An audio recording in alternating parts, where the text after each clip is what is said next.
Hello, I'm Jack and welcome to RevOps 101, the series where we break down key revenue operations topics into bite-sized pieces to help you thrive in your career. Brought to you by the Revenue Operations Alliance. In this episode, we'll discuss how to create a competitive sales compensation plan that will allow you to attract and retain top talent. 56% of sales reps who leave their role say it's due to inadequate pay, so it's important to get your compensation right. A compensation plan is a document that outlines the pay for each member of your sales team. This usually includes their base salary, their quota, and the reward for hitting their quota, be it commissions and bonuses. Typically, this document excludes benefits that all employees receive, such as health insurance. Compensation plans must be simple enough that sales reps understand how they'll be paid while capturing the nuances and complexities of their role within your business. Well-structured compensation plans should motivate and incentivize your sales team to hit the targets that contribute to your business's goals. In turn, this will allow your company to hit its revenue targets. Your team members' pay is important to them, so it's no surprise that compensation planning is important for hiring and retaining your sales reps.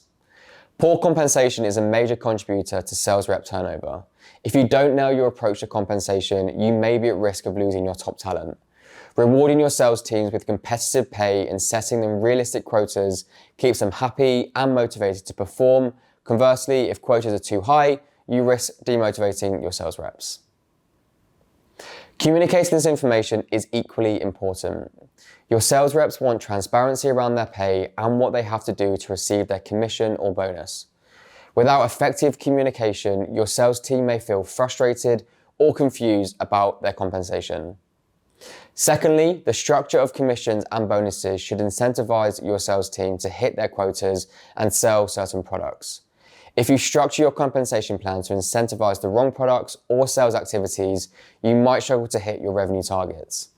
On the flip side, a well-balanced compensation plan will incentivize reps to overperform and increase revenue flows.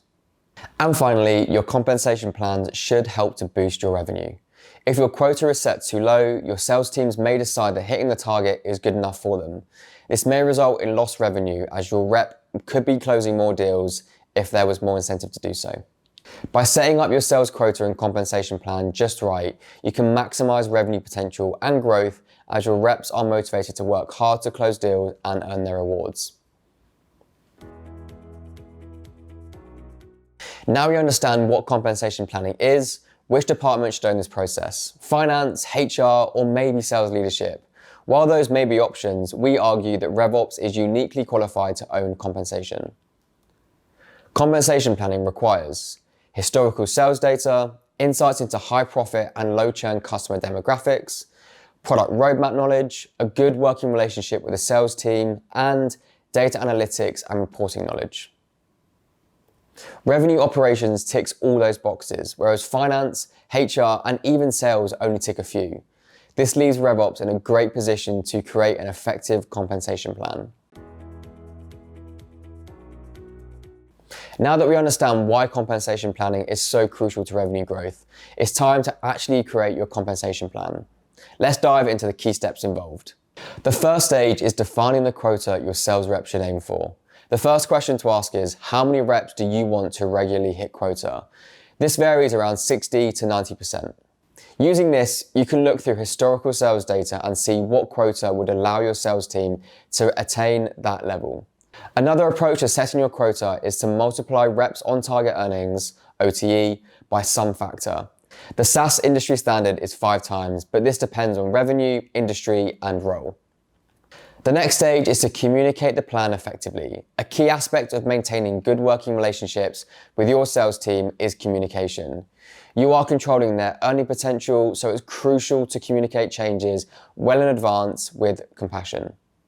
Ensure each rep understands why the changes have been made and how this impacts their expected earnings. You may also wish to involve your enablement team to help train team members in their weak areas to increase their performance. Lastly, ensure you gather feedback and iterate the plan as needed. It's unlikely you'll get the compensation plan right the first time. The key is to keep listening to feedback and discover where improvements are needed. This will allow you to iterate and resolve some problems to keep your sales team happy. If you're struggling to collect honest feedback, consider using an anonymous survey. This may encourage more honesty when sales reps know they won't be picked on for their views on pay. If you found this video helpful, be sure to like, subscribe, and tag someone you know that might enjoy this content. See you next time.